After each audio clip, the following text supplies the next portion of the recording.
Hey, like, share, and subscribe. A cute little monkey. Will you call it little? NXT is failing their prime directive. They've taken their eye off the ball. NXT was founded on the idea of creating new stars for Raw and SmackDown. NXT has now decided they were our third brand, and as such, their stars do not go to Raw and SmackDown. Instead, their stars sit at home and do nothing and lose their spot to football players, much like Vince used to do. The idea is NXT is supposed to be different from the WWE, and it's not. Now it's the same damn thing. Why is this Pat McAfee thing even necessary? Before we even get into the fact that, of how it makes Adam Cole look, we will get to that. Let's talk about why this is even necessary. And it's not. I have yet to hear a one single reason why this match needs to take place.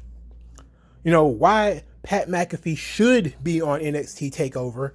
Why does it need to happen? It doesn't.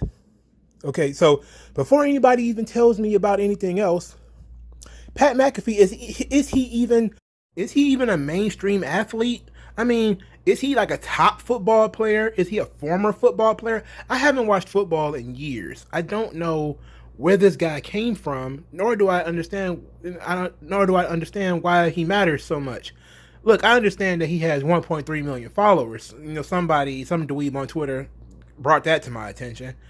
But what the fuck does that mean? Why do I care about that? NXT is supposed to be different. NXT's prime directive is to make new stars, not to treat stars like shit.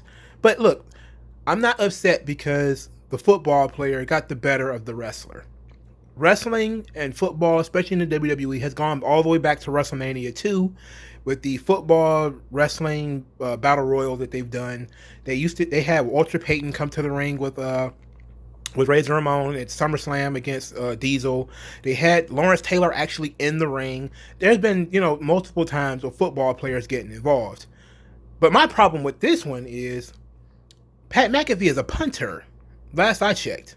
I saw that on Twitter because I don't watch the game.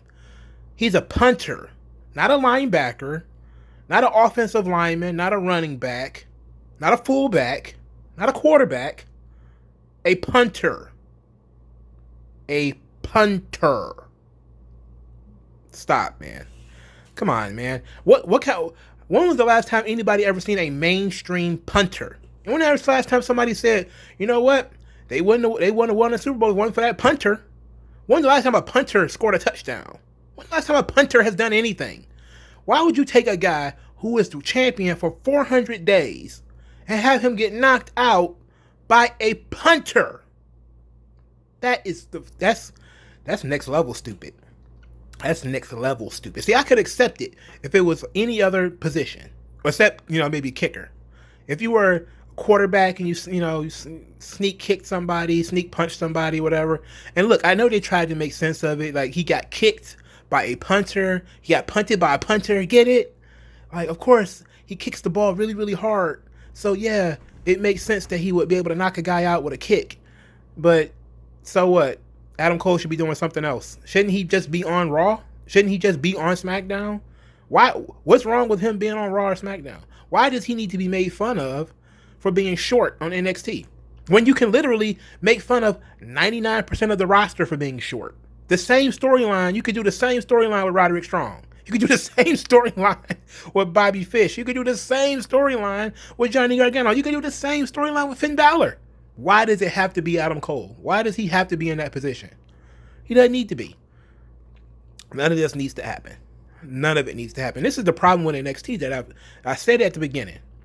And I thought I was going to talk about Pat McAfee and Adam Cole the entire time. Now, again, I'm not upset that it happened. I think that it's stupid. I think that, you have a guy champ for 400 days. You shouldn't just knock him out. Maybe you have Pat McAfee kick him in the ribs or something like that. And, he sells it like, maybe not knocked out, but maybe he sells it like it dazed the shit out of him. Like, wow, I didn't see that coming. But him just being dead, it's like, okay, that's how you want to end your show. But this is what made the thing even worse. You shit on the tag team championship match in order to do this. And this is the problem with NXT. This is why I say they have lost their prime directive. They've lost they took their eye off the ball. They're supposed to be making stars for Raw and SmackDown, not trying to be a third brand, not trying to be an extension of WWE, but being something different from WWE. They're supposed to be the alternative. They're not. They are giving a guy who is not a wrestler a wrestling spot on the card. Now, if Pat McAfee would have, let's say, promoted some new guy, anybody else on the roster, take your pick, other than Thick Boy, anybody else on the roster, even the staring guy, if he would have said, this is a real wrestler, he's a full-size man, he could have kicked Adam Cole's ass. This guy's going to kick Adam Cole's ass, because I could kick Adam Cole's ass. Anybody could kick Adam Cole's ass because he's small. Then it would have made sense, because he would have been using him sort of as a manager to really kind of get somebody else over or something like that. But for you to put him in the situation where he's the star, it's like, oh, so I guess all these other guys I'm supposed to be looking at here, they don't mean nothing. You don't promote them anyway. You don't even promote Keith Lee. Keith Lee had a match on the show. It was promoted during the show. It wasn't promoted. Was it even promoted the week before? No. I don't remember seeing it. I don't remember seeing a commercial for Keith Lee versus Cameron Grimes. For starters, you're putting him in there with Cameron Grimes. What a waste of time. But that's kind of what they do, man. That's what I mean by NXT has lost their prime directive. They're now putting all of their focus on the women's division, and all of the men are just languishing. They're not doing anything. Most of the guys are sitting at home weeks at a time, not doing nothing. Santos Escobar just showed up. He's been doing promos. He hasn't been wrestling. He hasn't been out there getting involved in storylines. Well, he is now, and I guess he's feuding with Fandango, which is a waste of his time and a waste of the cruiserweight division. Look, Breeze. Breeze is a cruiserweight. Okay, fair enough. I'm not sure if Johnny Curtis is a cruiserweight, which I'm not sure, but I'm pretty sure Breeze is. So are we going to have Breeze versus Santos Escobar? But what happened to Swerve? I thought Swerve was the number one contender. What happened to Drake Maverick? Where the hell did he go? We can sit down and have these questions. I have 100 questions about the cruiserweight division. They don't promote it. They don't care. They don't promote the tag team division. This is the worst tag team division NXT has ever had. NXT has always had bomb-ass tag team matches. This is the weakest tag team division NXT has ever had. And it's not Imperium's fault. Imperium is good. I like Bartel and Eichner. But you have to put them up against somebody. They don't have anybody to fight. Who the fuck is they going to wrestle? They're not wrestling anybody.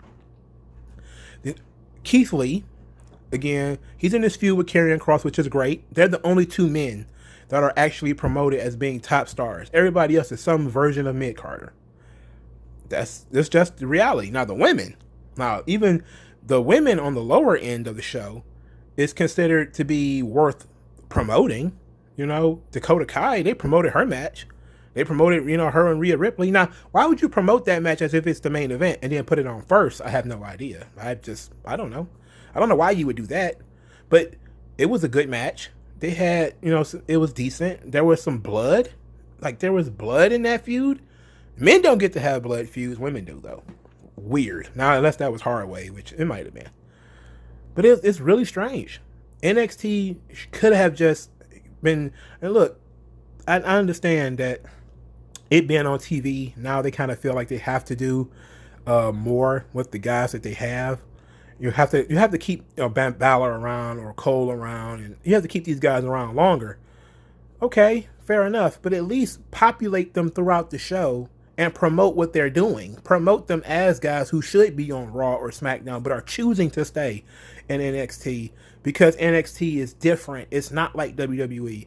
Vince McMahon would do some Pat McAfee shit like this and have a guy get, knocked out. And he probably wouldn't. What'd he do with his top guy? Probably. Because Vince don't care, man. Vince don't care. But I don't see how this brings extra visibility to NXT. I don't see how it brings. I know that, they lost by 200,000 or some shit again. And let me peel back the curtain a little bit. The last video I made, that NXT deserves to lose, I made that video while NXT was still on the air. because I knew they would lose. And they deserved it because they were putting out a guy named Thick Boy. And they weren't promoting any other stars. They don't promote anybody. They promote fucking Pat McAfee, whoever the fuck that guy is. I don't even know what team he played for. Nothing matters. Let me know what you guys think in the comment section below. Like, share, subscribe. I'll talk to you guys later.